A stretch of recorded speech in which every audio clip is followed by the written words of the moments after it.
Sud Radio, la culture dans tous ses états, André Berkoff, Céline Alonso.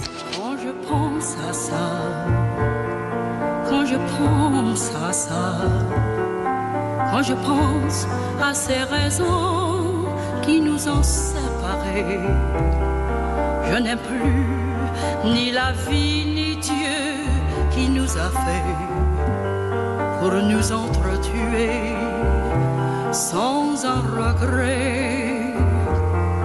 Quand je pense à ça, quand je pense à ça. Joséphine Baker sur Sud Radio, André Berkoff, samedi. Magnifique. Et oui, on va célébrer le 50e anniversaire de sa mort, André. Et en octobre prochain, eh bien, ce sera le centenaire de la Revue Nègre. Ce spectacle qui a fait d'elle une légende en un soir, André. Oui, en un soir, il faut rappeler quand même que Joséphine Baker, ça a été encore plus que Joséphine Baker. Vous savez, c'était Jacques Chardon qui disait l'amour, c'est plus que l'amour, et Joséphine Baker, c'est plus que Joséphine Baker, parce que Joséphine Baker, avec tout ce qu'elle a été et ce qu'elle représente, a été, il faut le rappeler, l'introduction du jazz en France. Quand elle est arrivée avec la Revue Nègre en 1925, et après, le jazz était né dans les années 1900, faut le rappeler, hein. C'est-à-dire à la Nouvelle-Orléans, effectivement, de la jonction des rythmes africains et des chansons de gospel, les chansons, pardon, il n'y a pas de gospel, évangélique, blanche aux États-Unis. Et elle est arrivée avec, on va en parler plus tôt, avec notamment un certain saxophoniste qui, lui, s'est installé en France et qui s'appelait Sidney Bechet, qui est devenu une très grande gloire aussi, ici en Europe et ailleurs. Et donc, elle a amené ça, Joséphine Baker. Et puis, je vais vous dire, ces chansons sont tellement formidables, on peut les écouter aujourd'hui. On aurait aimé entendre, quand je pense à ça, mais ça, malheureusement, on a beaucoup de choses à dire dans cette émission. Et elle a lutté, vous l'avez dit, Céline, contre les injustices, et elle a fait de la résistance. Et quelle résistance! Elle s'est engagée alors qu'elle ait pu ne pas s'engager, vivre comme la majorité des gens.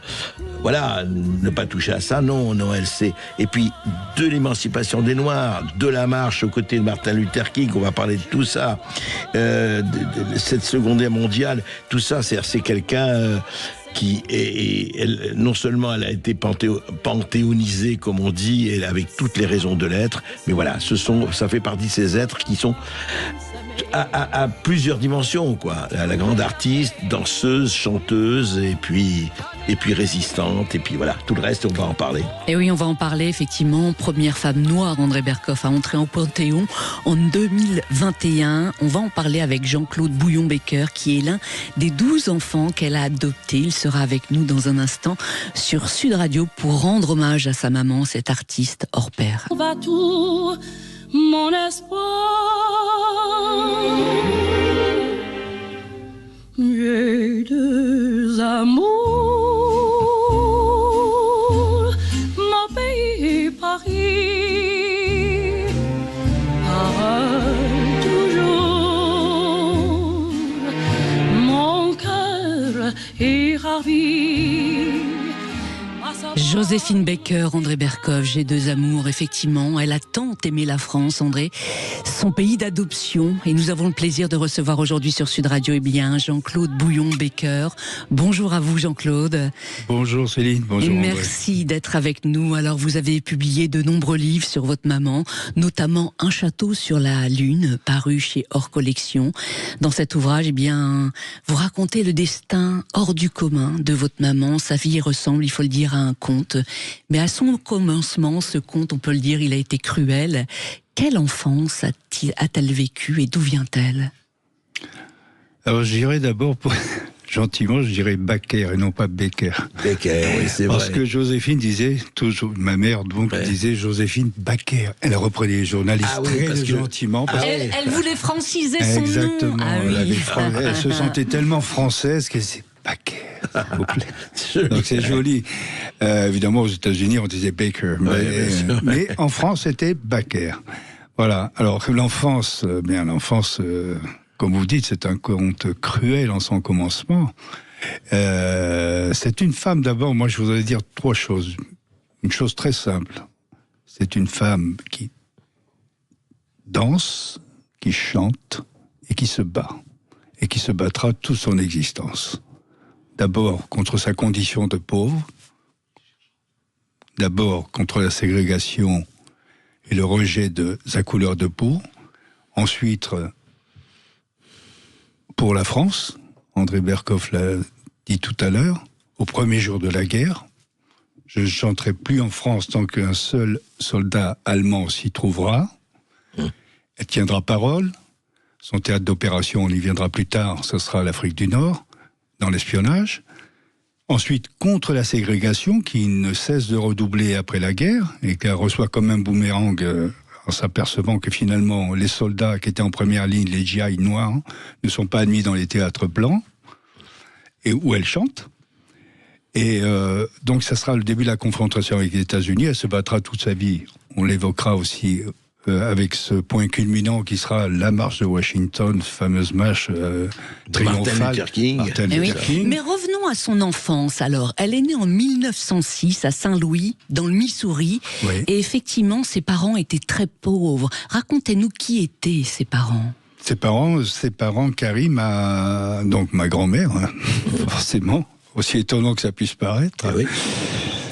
Et qui d'ailleurs est morte dans un château du Périgord en 1959. Vous voyez la trajectoire.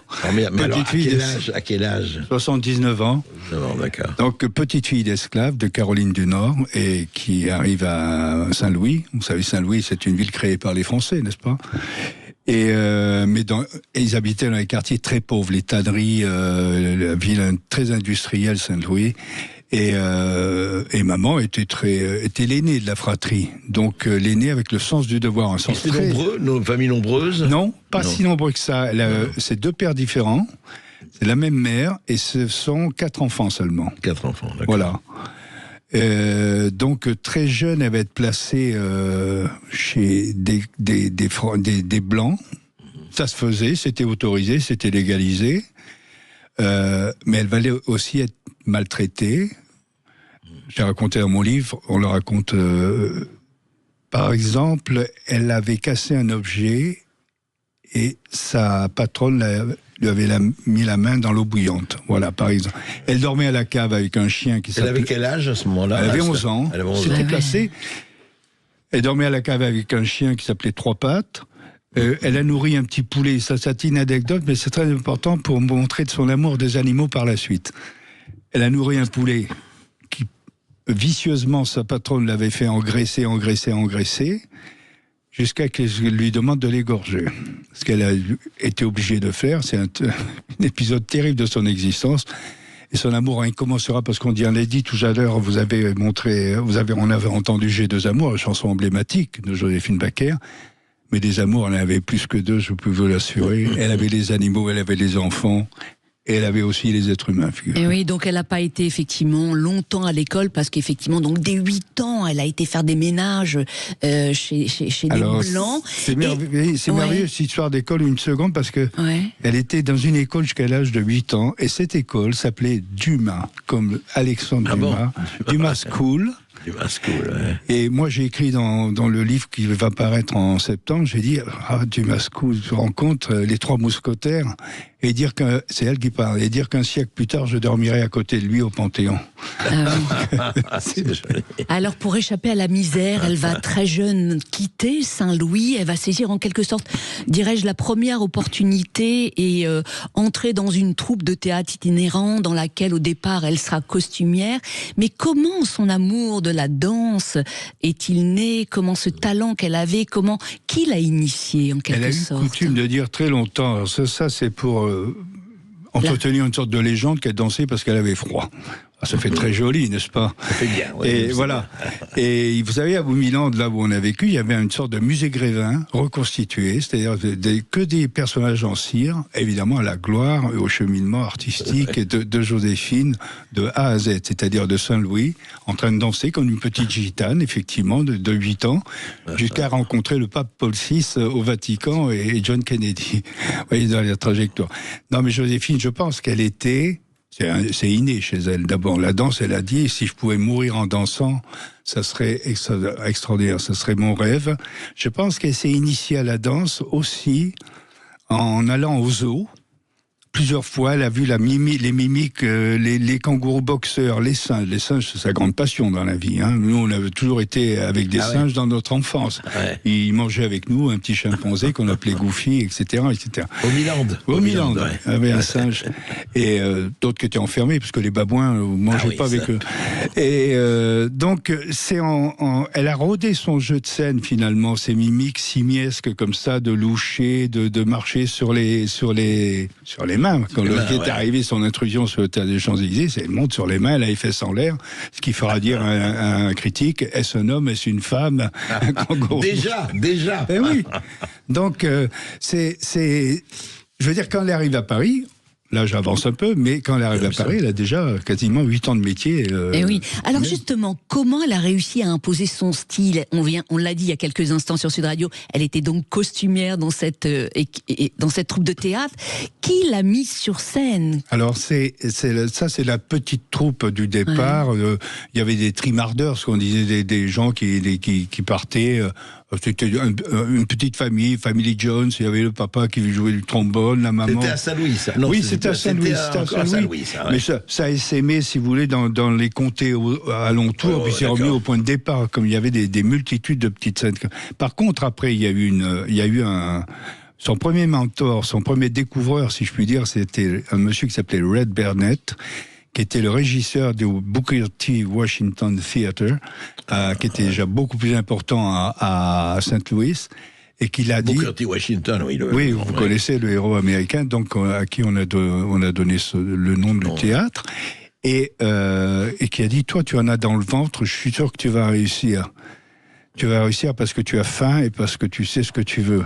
Donc c'était déjà une révélation extraordinaire, et là, ça devient une troupe déjà un peu plus importante, avec laquelle elle va partir. Mais sa grande aventure, finalement, de troupe, c'est d'intégrer la fameuse revue noire, et non pas nègre, qui s'appelait Shuffle Along, qui était constituée essentiellement d'artistes noirs, écrits par des noirs et interprétés par des noirs. C'est la première grande comédie musicale. Shuffle Along. Avec que des noirs.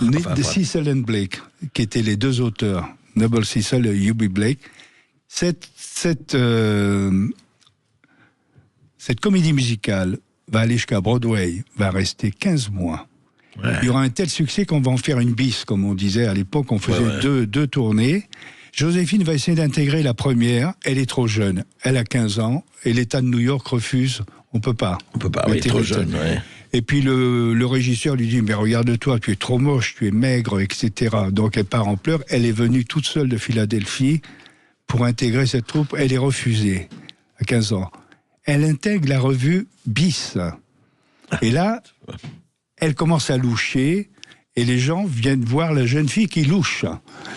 Elle a un tel succès que lorsqu'elle revient à New York, Cecil and Blake, les deux créateurs de la revue, la reconnaissent, il dit, mais qu'est-ce que vous faites là? Ben, c'est vous qui m'avez refusé, maintenant j'intègre. Et évidemment, elle commence à gagner un peu d'argent.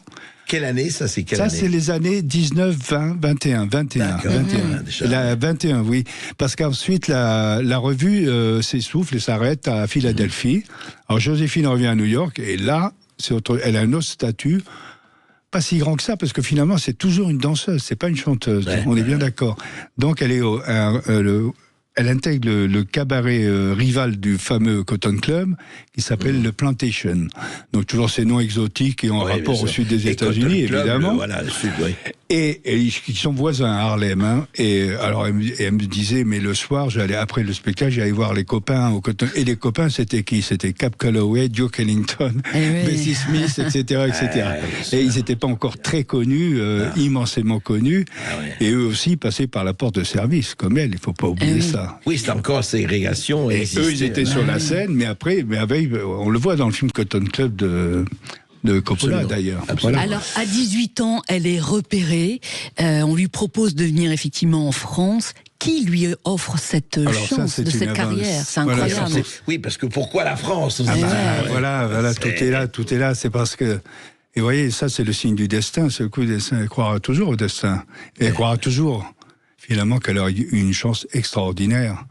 Finalement, son talent, elle le reléguait quelque part au fond d'elle-même, mais elle pensait qu'elle avait eu une chance. Et elle a eu beaucoup de chance, c'est vrai, parce qu'elle est tombée à ce moment au pile-poil des années folles, si vous voulez. Absolument. Dans le chaudron. Mais alors, pourquoi est-elle comment est-elle arrivée Eh bien, il se trouve qu'il y avait dans la troupe Sidney Bechet, donc on l'a mentionné, qui avait déjà été à Paris plusieurs fois, qui était plus âgé et qui est devenu un peu son grand frère, son parrain. Quoi, il a dit, t'inquiète pas, ma petite Joséphine, tu vas voir, à Pigalle, c'est extraordinaire. Lui, il avait fait le coup de poing à Pigalle.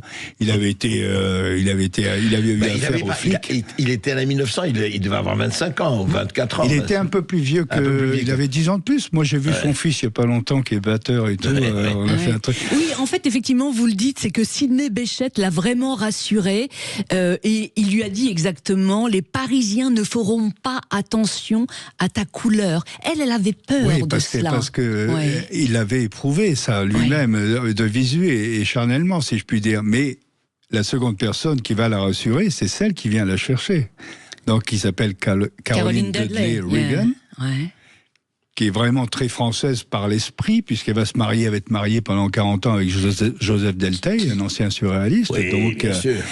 Et très copine avec Henri Miller, on peut pas plus faire plus français. Je rappellerai juste, et vous le savez aussi bien que moi, que c'était l'époque de Paris est-tu faite, de Hemingway, de Gershstein, de toute cette entre-deux-guerres où tous les Américains étaient, les écrivains étaient à Paris.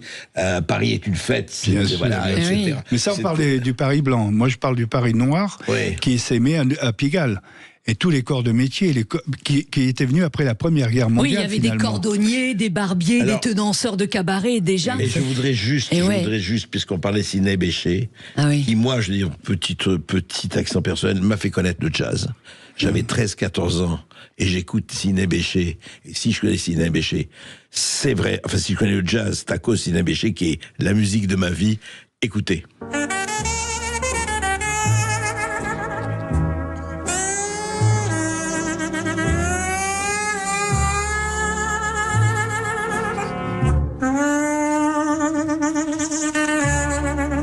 Petite fleur, André. Fabuleux, Sidney Bechet. C'est extraordinaire. Petite fleur. Eh oui, alors revenons. Vous êtes ému, André Berkoff. Oui, non, mais parce que ça me rappelle Louis Armstrong, tout ça. 13-14 ans, vous savez, quand vous êtes gosses, vous ne connaissez pas du tout. Mes parents n'étaient pas du tout dans le jazz.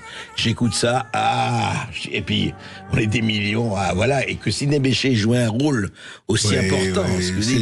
C'est les grands frères, finalement. Louis Armstrong est venu au Milan, ils étaient très amis avec Joséphine. Alors revenons à Caroline Dudley, parce qu'elle a été mandatée en fait à l'époque par le Théâtre des Champs-Élysées pour monter donc une troupe avec des Noirs en quelque sorte. On lui avait dit, donne-leur des nègres, les Parisiens adoreront ça. Et le 22 septembre donc 1925, Joséphine Baker arrive en France. 10 jours plus tard, elle fait sensation au Théâtre des Champs-Élysées de Paris, donc dans la fameuse revue Nègre. Au départ, elle n'était pas la vedette du spectacle, Jean-Claude. Oui. Elle n'était pas la vedette du spectacle, elle est arrivée comme une... Mais l'idée de la revue Nègre, pardon, parce que c'est important. Alors, qui l'a eu l'idée de la revue Nègre ? C'est pour ça que je reviens un tout petit peu en arrière. C'est Fernand Léger, finalement, qui était le pape du constructivisme. Le peintre, parlez de Fernand Léger. Le pape. Oui, je dis moi le pape, mais c'est le peintre, évidemment. Oui, c'était un peintre aussi. Oui. Alors, il revenait d'Harlem, vous savez, c'était un bourlingueur. Il était comme Blaise Sandrard, c'était des mecs qui avaient vécu, qui aimaient bien boire, qui se mélangeaient avec un peu la faune de Harlem, etc. Évidemment.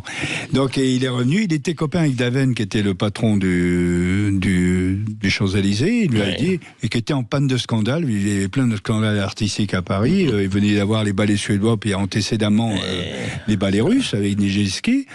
Bon, le Théâtre des Champs-Élysées, qui est vraiment, pour moi, le magnifique, le plus beau théâtre de Paris, à mon sens, était en panne. Alors, ils ont mandaté cette jeune femme, qui était une patricienne de Chicago, blanche, mariée avec un diplomate et qui adorait la France, qui parlait les 2 langues.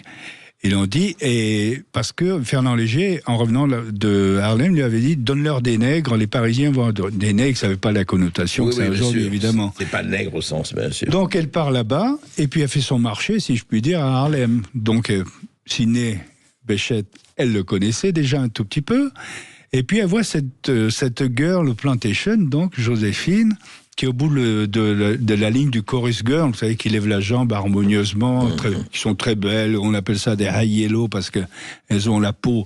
Si vraiment elles se mettent de la poudre pour être le plus blanche possible, alors que ma mère pas du tout. Et ma mère, au bout de la ligne, elle louche, elle fait le singe. D'ailleurs, elle appelle toutes le singe.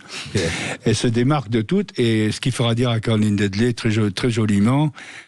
Quand j'ai vu Joséphine, elle se détachait du chorus comme un point d'exclamation. Ouais, c'est très joli.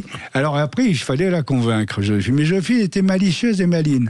Elle a fait monter les enchères. Elle gagnait déjà pratiquement $250 par semaine, ce qui était considérable. L'époque, et on envoyait beaucoup d'argent à Sainte-Louise pour sa famille. Ouais. Elle a toujours, toute sa vie, elle aura fait ça.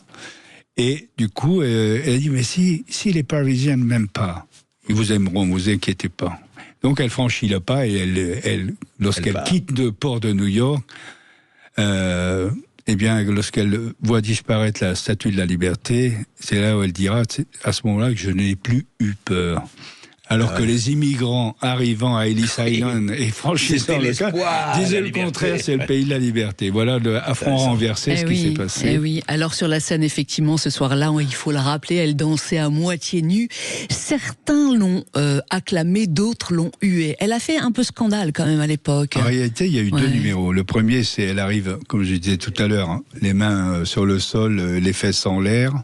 En guenille, un costume de circonstance, on ne sait pas qui c'est, elle a un casseau de caviar, elle louche. Ça, c'était la première. Oui, c'est la première. Elle grimpe à un arbre, elle en redescend, elle se casse la figure.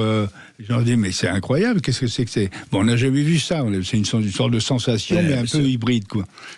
Mais la deuxième, c'est la danse sauvage, celle qui clôt la Revue Nègre. Et là, elle apparaît nue, pratiquement, avec juste des plumes d'autruche rose aux poignets, aux chevilles et un cache-sexe.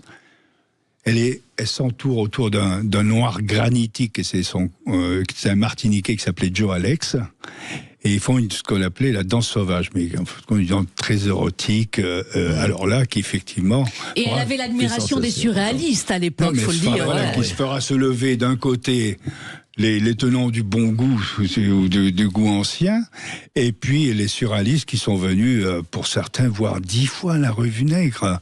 Je pense à René Crevel, je pense à Desnos, je pense Aragon déjà. Aragon, je n'ai pas vu. Mais Picabia, Picasso et Cocteau. Cocteau qui dira « Admirons cette idole d'ironie et d'or ». Je trouve ça très beau aussi. Le sens de la formule, toujours. Oui, en tout cas, en 1926, un an après la Revue Nègre, eh bien, elle devient avec Mistinguett la plus grande meneuse de revue que la France ait connue dans l'entre-deux-guerres. Après les années folles, eh bien, elle va faire face effectivement à cette drôle de guerre. En 1939, elle s'engagera dans les services secrets de la France libre. La France a fait de moi ce que je suis. Je suis prête à lui donner ma vie, dira-t-elle. On va en parler dans un instant sur Sud Radio. Alors reste avec nous. Sa petite, son ananas, son anamite. Je suis vive, je suis charmante, comme un petit oiseau qui chante. Il m'appelle sa petite bourgeoise, sa tonkiki, sa tonkiki, sa tonkinoise. D'autres lui font les yeux, mais c'est moi qui l'aime le mieux. Magnifique. On est bon.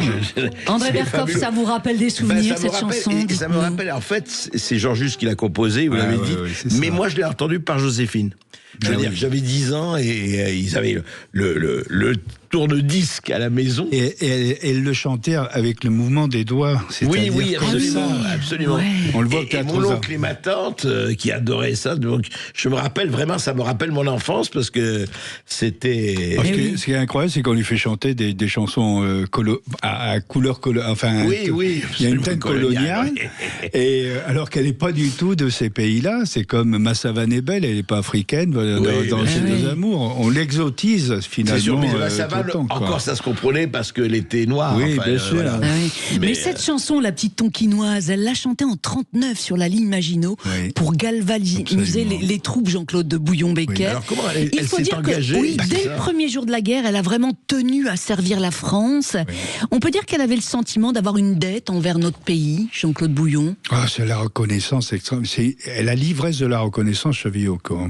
Mais toute sa vie, Vous allez voir un événement un peu plus tard que j'ai relaté qui est très, très, très beau, au moment de la ségrégation en fin de marche.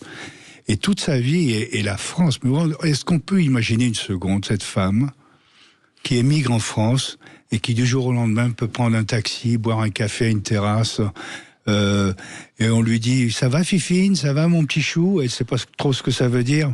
Elle sème entre Montmartre et Montparnasse, qui est l'axe privilégié de toute la culture. Mais vous savez, c'est extraordinaire. C'est une liberté. Elle avait pris la nationalité française. Non, mais c'est quand même, ça paraît, non, juste un mot, mais comme ça paraît presque exotique, mais complètement sur elle extraterrestre. Parce qu'il y a des gens, voilà, elle est accueillie, elle aime la France. Comme on entend beaucoup de gens qui aujourd'hui méprisent ou crachent sur, et alors que on se dit que c'est quand même, voilà, c'est quelque chose. Elle dit, je sais ce que je lui dois, et en même temps, elle fait beaucoup plus que beaucoup de Français. Et oui, parce que pendant la guerre, effectivement, il faut en parler. Elle a quand même mené plusieurs actions héroïques. Comment a-t-elle réussi à devenir espionne pour la France libre ? Alors, c'est une démarche tout à fait personnelle. Elle n'est pas allée chercher, on n'est pas venu la chercher, pardon. C'est par l'intermédiaire de son impresario qui s'appelait, vous connaissez cette famille Marouani, parce que... Daniel Marouani. Comme disait Brel, pour m'endormir, je compte les Marouani. C'était déjà Marouani. Oui, c'était Daniel Marouani. Et qui était le frère de Félix. Félix a été l'impresario de ma mère pendant des années et des années. Ouais, moi, je les connais assez bien, pas tous, parce qu'ils sont innombrables. Mais par l'intermédiaire de Daniel Marouani, qui avait des accointances avec ce qu'on appelait le deuxième bureau, donc l'ancêtre du SDES aujourd'hui, Joséphine, au premier jour de la guerre, elle dit « je veux me mettre au service de la France », avec toute son impétuosité, son audace, en même temps sa candeur.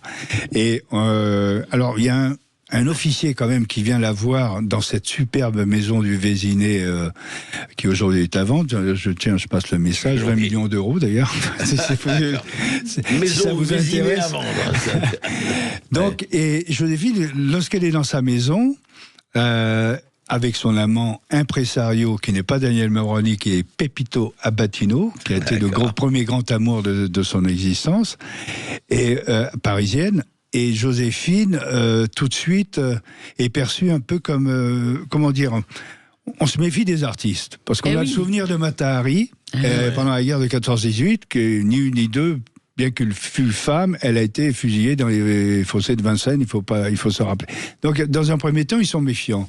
Et finalement, elle finit par convaincre. Pourquoi ? Parce que le chef du deuxième bureau, la personne a dit, bon, quelle est la balance ? Les avantages et les inconvénients. Ben, les avantages, sa notoriété, elle va rentrer dans les ambassades, elle va glaner des renseignements, et derrière, elle sera coiffée par son officier de liaison, son officier qui deviendra un ami très cher, que moi je verrai toute mon enfance au Milan, elle lui prêtait une maison, c'était incroyable, il s'appelait le capitaine Apté, il a écrit les Mémoires de guerre de Joséphine Baker, qui est un livre remarquable, ensorcelé totalement par ce personnage au fil des ans. Et alors, tous les deux, leur périple principal, ça va être le théâtre de l'Afrique du Nord. Et l'Afrique du Nord, vous savez, Alger est à moitié vichiste, le Maroc n'était pas du tout investi. Les Alliés vont débarquer au Maroc en 1943, mais Joséphine tombe malade, gravement, très gravement. D'abord une pneumonie contractée à Marseille, et puis ensuite... Alors là, c'est terrible, c'est le drame de sa vie. C'est une hystérectomie qui l'empêche d'avoir des enfants. Une septicémie, excusez du peu, 5 opérations, 19 mois d'alitement.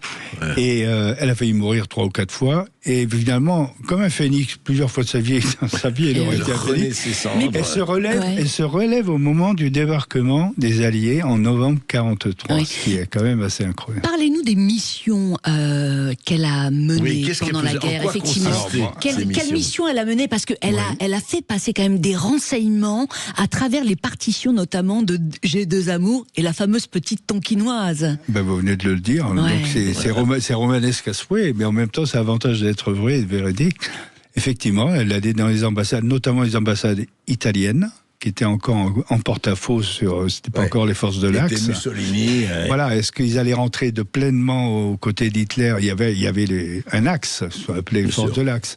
Mais il faut savoir qu'aussi que l'Espagne était neutre. Mais en même temps, ils avaient installé un consulat à Tanger, etc. Enfin, bon, vous voyez, tout ça était tout à fait On ne savait pas de quel côté ça allait pencher. Et sa mission consistait à quoi? Aller dans les ambassades, oui. Et glaner dans les ambassades, auprès des attachés d'ambassade qui n'étaient pas insensibles à ses charmes, à sa notoriété, à sa beauté, des renseignements, par-ci par-là, l'air de rien, et ensuite qu'elle fourrait pour les mémoriser, elle allait aux toilettes, elle se repoudrait, elle les fourrait dans ses soutiens-gorge ou ses bas, et le soir, dans son hôtel, avec ce capitaine qu'elle avait fait passer pour son régisseur, Jacques Apté,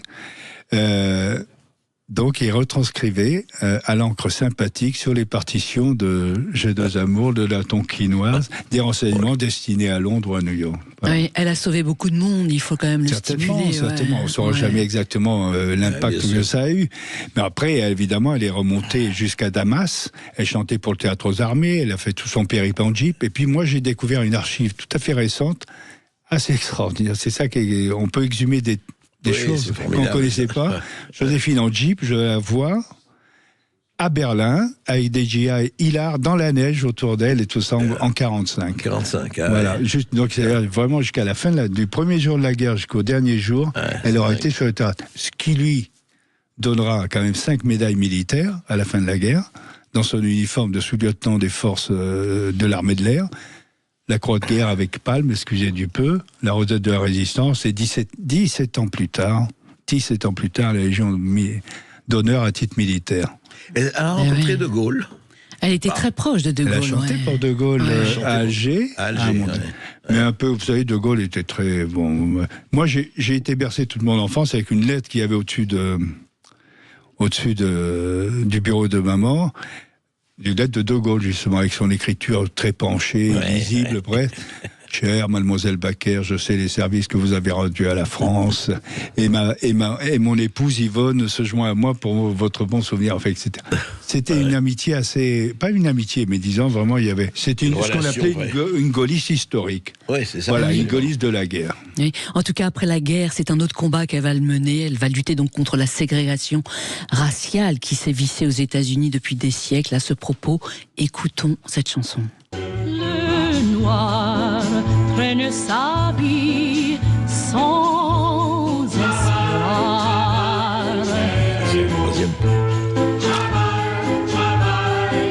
Le noir n'est jamais rien qu'un pauvre noir.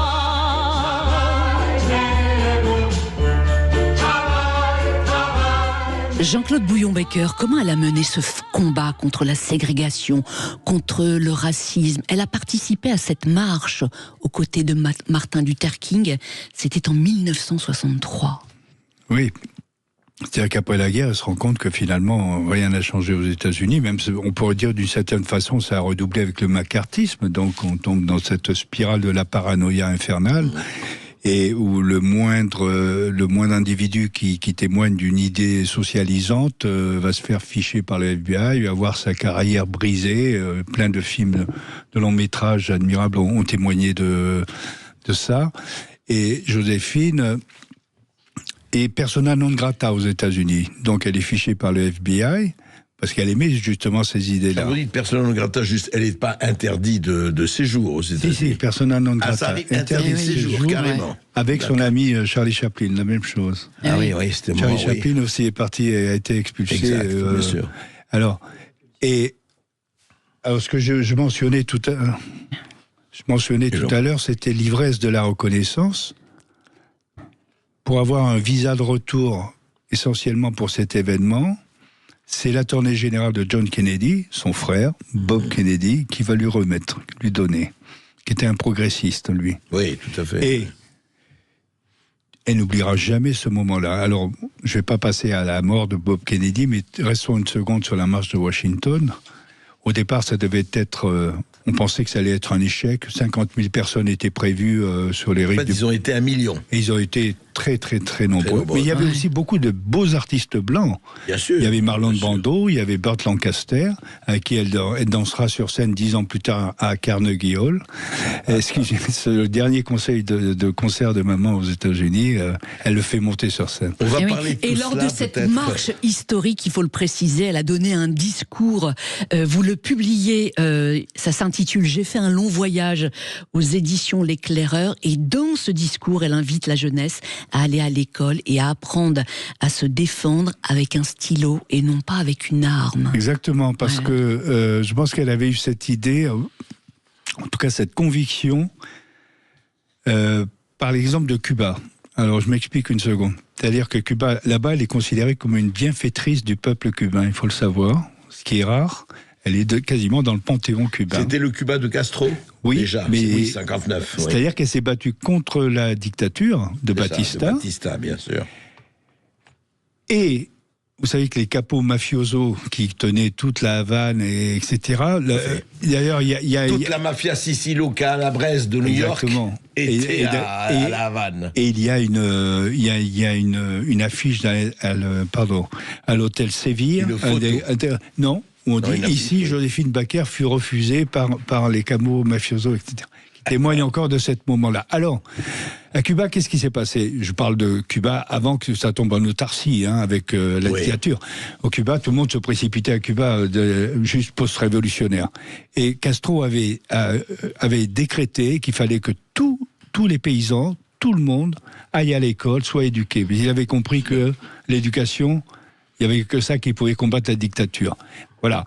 Et donc, c'est cet exemple-là qui lui a fait dire à cette fameuse marche, ne vous battez pas avec le revolver comme Malcolm X, par exemple, ne prenez pas la violence, mais le stylo... Battez-vous avec le savoir et la transmission. Et ce petit livre est extraordinaire pour ça, parce que c'est le discours in extenso de Joséphine, qui est la seule femme qui a parlé ce jour-là, en anglais, en français, suivi d'un échange épistolaire entre le pasteur et elle.